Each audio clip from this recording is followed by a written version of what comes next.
Bonjour et bienvenue à une autre émission du podcast Être soi. Alors aujourd'hui, nous parlons des traumatismes. Alors, les traumatismes, c'est quoi? On a une idée bien souvent que les traumatismes sont quelque chose d'intense et sévère. Mais c'est quoi au juste un traumatisme? À la suite de ces nombreuses expériences sur mon chemin de vie, mon parcours sur cette terre, je me suis posé cette question, à savoir pour quelles raisons on choisissait certaines expériences de vie, pour quelles raisons on arrivait à vivre tout ça et dans tant de souffrances, de difficultés, etc., etc., etc. Et je me posais la question, quelle est la source de tout ce mal-être? Quelle est la source des réactions de l'humain? Alors, lorsque je réagissais, je me posais la question, et pour quelle raison je réagis ainsi? Et j'observais d'autres humains, et c'était le même processus qui se faisait dans mon intérieur, où je voulais comprendre avec mon cœur. Et comment j'y suis arrivée? C'est par la mort de mon père en 1999, le 26 décembre 1999 à 11h p.m. Alors, mon père était là, tout d'un coup, il n'était plus là. Il a fait un infarctus. Et lorsque cet événement, qui à ce moment-là a été un événement très difficile sur mon parcours de vie, j'avais beaucoup de difficultés avec cette expérience de vie. Et à un moment donné, j'ai arrivé chez moi et je voyais mon père dans ma maison. Et je voyais son essence. J'ai jamais vu avec mon troisième œil, mais je vois à travers mon ressenti. Et à ce moment-là, je passais quand même dans ma vie personnelle au travers une situation très toxique. Alors, l'humain qui était un humain très important dans ma vie, mon père, voyait, parce que je le cachais, voyait tout ce que je pouvais passer au travers. Donc, il y a eu dans mon intérieur un sentiment de honte très élevé qui s'accumulait. Et puisque j'avais le traumatisme déjà intense, un traumatisme qui venait de la mort de mon père, alors j'ai décidé de consulter. J'ai décidé de consulter et ce psychologue voyait il s'est aperçu que j'étais assez autodidacte. Et il m'a invité à lire ce livre. Et ce fut vraiment le deuxième livre qui a impacté ma vie. C'est Reinventing Your Life, qui a été écrit par deux psychologues, Jefferson et Klosko. Et ce livre a complètement transformé ma vie. Parce que c'est là où est-ce que j'ai pu découvrir les raisons d'être de mes réactions, les raisons d'être de la façon que j'opérais dans la vie. En tout cas, ça a été le début. Ouais. À ce moment-là, j'ai dévoré le livre. J'ai fait tous les exercices du livre. Et avec le temps, j'ai été dans beaucoup plus de profondeur au niveau des traumatismes, tant au niveau des connaissances et surtout au niveau de l'expérimentation et de l'observation chez divers humains. Et c'est là que j'ai compris ceci de la vie. Et je vous invite à avoir un esprit ouvert. Donc, je crois fermement qu'avant de venir ici, dans cette construction ici sur la planète Terre, nous sommes dans un état d'âme, d'énergie, avec certaines blessures. Et nous concoctons, nous planifions qu'est-ce qui va se passer. Et encore là, on ne peut pas planifier 100% qu'est-ce qui va se passer dans cette construction ici sur la planète Terre, puisque chaque humain a le libre choix. Il va choisir telle ou telle chose. Alors, on planifie assez bien les pièces de théâtre qui vont se dérouler. Et c'est là que j'en suis venue à cette conclusion-là. À force de vivre certaines choses et avec certains humains, ça ne pouvait pas être autrement. Et à force de faire de recherche, de lecture, ben j'ai tout mis ensemble. Et pour moi, ça fait du sens.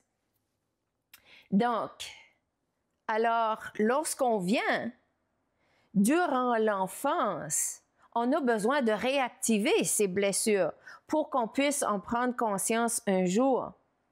Alors, durant l'enfance, on va passer à travers des pièces de théâtre puisqu'on choisit nos parents. Ça, c'est un autre concept. Alors, on choisit nos parents pour nous faire vivre ce qu'on a à vivre pour réactiver ces blessures qu'on a venues guérir ici sur la planète Terre par nos choix de vivre certaines expériences ou non. Alors, à ce moment-là, ces traumatismes peuvent être des situations qui sont sévères, qui sont intenses, ou ça peut être des situations qui se répètent. Des situations qui se répètent fois après fois, puis pouf, ça rentre dans l'intérieur, puis ça reste là. Alors, je me suis aperçue qu'un traumatisme, c'est une énergie. C'est une énergie qui est bloquée, qui s'installe dans notre intérieur, comme un barrage de castor dans une rivière. Alors, lorsque tu as un barrage de castor dans une rivière, la rivière, elle flotte plus, là. Le courant, il n'est plus dans la rivière. Il va créer une inondation. C'est le même principe avec les traumatismes. Alors, durant l'enfance, on crée de ces barrages de castor dans notre intérieur. Inconsciemment. Et rendu dans la vie adulte, c'est là que tout se passe. Alors, dans la vie adulte, on va choisir différentes expériences de vie et on va réagir.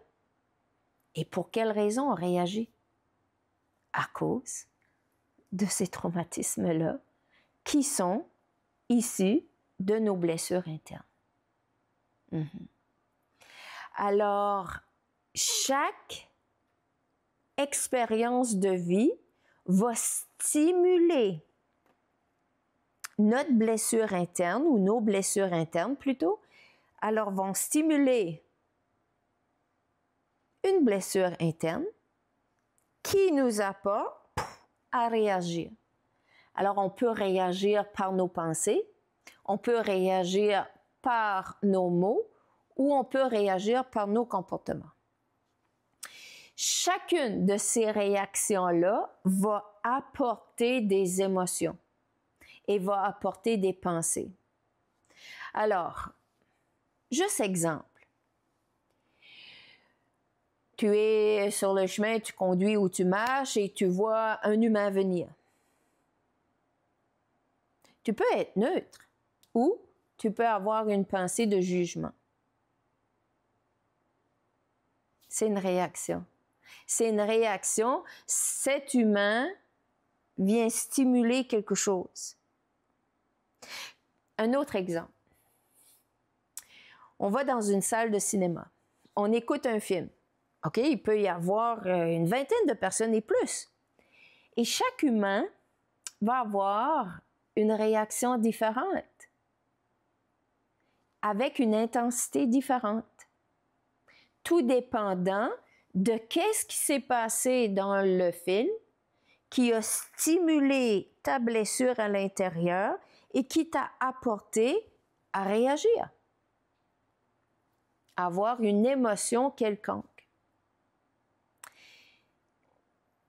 Aller voir des pièces de théâtre et aller au cinéma, ce sont des parfaits exemples de qu'est-ce qui se passe dans la vie. Puis lorsqu'on commence à voir la vie comme des pièces de théâtre, je peux te dire que la vie commence à être différente. Même après coup, que tu prends conscience que tout ceci est là et tout ceci existe, tu vas quand même rentrer dans les pièces de théâtre, OK? Pour quelle raison? Parce que tu vas être endormi. Le but ultime d'être sur la planète Terre, c'est d'arriver à renforcer notre amour de soi pour arriver à un amour inconditionnel. OK? Alors, comment tu fais ça? C'est d'être de plus en plus consciente. Mais pour arriver à ces prises de conscience ou cet état de conscience de plus en plus permanent et profond, bien, ça va demander de la pratique. Tu sais, c'est comme si je te dis, OK, joue-moi une pièce de Beethoven sur la guitare et tu sais même pas comment lire des notes de musique. Ça va t'en prendre du temps. Ça va te prendre beaucoup d'efforts, beaucoup de pratique pour arriver à jouer une pièce sur la guitare, puis tu sais pas jouer de la guitare. C'est le même processus avec la vie. C'est le même processus. Alors, lorsque tu commences à prendre conscience que tu réagis à cause de traumatismes que tu as vécus dans l'enfance et que ces traumatismes-là sont des énergies bloquées dans ton intérieur qui sont stimulées par des expériences de vie, ben c'est là que tu vas commencer à avoir la vie différente parce que tu vas commencer à arrêter de jeter la faute sur l'autre pour tes propres réactions. Et ça, c'est le début d'un beau processus de guérison ou du processus de guérison parce qu'il n'y a pas vraiment de qualificatif. Alors, il va avoir ces expériences de vie-là. Ces expériences de vie-là vont stimuler ton énergie bloquée qui est rattachée à une blessure interne qui va t'apporter à réagir. J'ai le droit, comme humain, d'avoir toute la gamme des émotions. Mais c'est qu'est-ce que je fais avec ces émotions?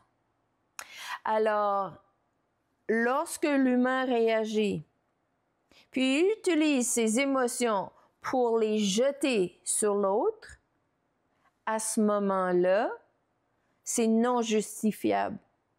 OK? Alors, ça devient de l'abus mental, ça devient de l'abus émotionnel et ça devient aussi de l'abus physique.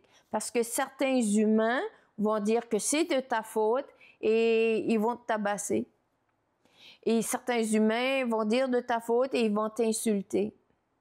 Ils vont crier après toi. Alors, il n'y a rien qui justifie l'abus. C'est pour cette raison que chaque humain doit devenir propriétaire de lui-même, doit devenir propriétaire de ses propres réactions et de ses propres émotions pour arriver à réparer et à guérir son intérieur. Et tu vois, lorsqu'un humain utilise ses émotions et ses réactions pour faire du mal dans le monde extérieur, qu'est-ce que tu penses que cet humain-là va se sentir après? Bien, il va se sentir encore plus coupable et il va probablement avoir honte.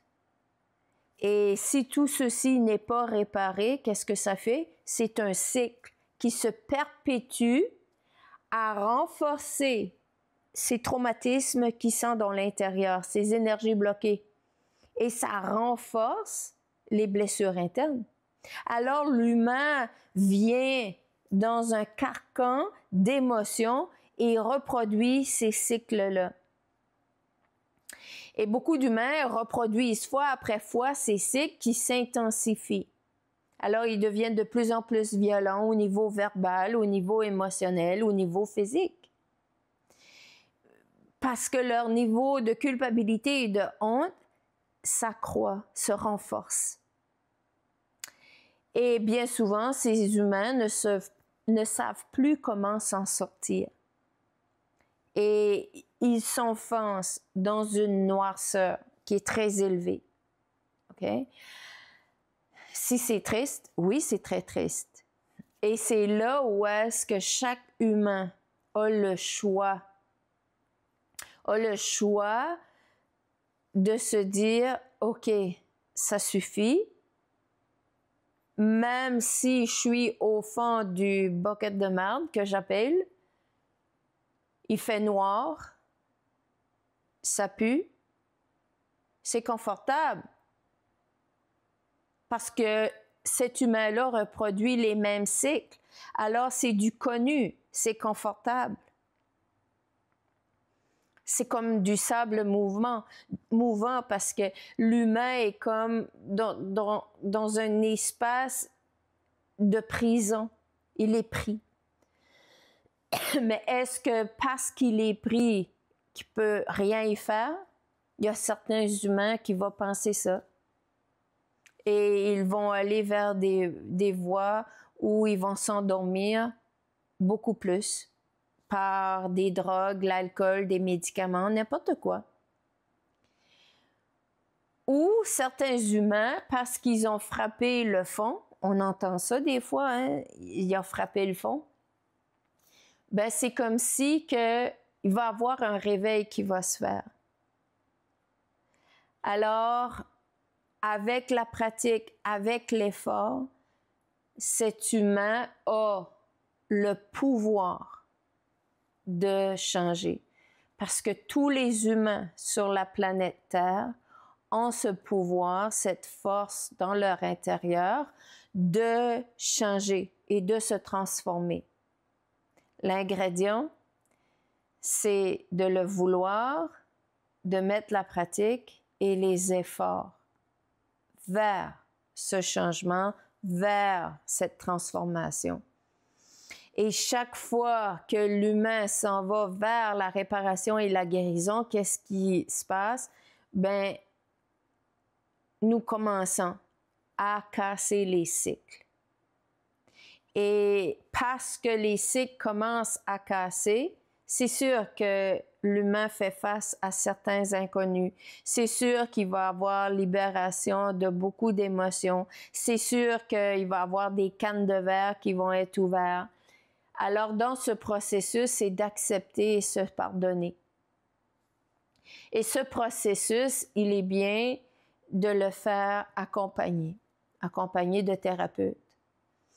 Donc, lorsque nous sommes dans ce processus de réparation et de guérison, nous commençons à libérer ces traumatismes-là, qui sont la libération aussi de blessures internes vers la guérison. Alors, les blessures commencent à se réparer et à guérir. Et comme je l'ai dit auparavant, il reste des cicatrices pour nous rappeler de continuer à pratiquer et à mettre les efforts vers notre amour de soi inconditionnel, vers des choix qui sont pour notre plus grand bien. Et c'est ça qui est important, ce cheminement-là. Et ce cheminement, il commence avec quoi? La prise de conscience. Et on ne peut plus opérer. Lorsqu'on a des réactions, c'est la faute à quelqu'un. Non. On est le propre responsable de nos choix, de nos réactions. Alors sur ce, je vous remercie pour votre belle présence et je vous dis à la semaine prochaine pour un autre podcast, Être soi. Merci.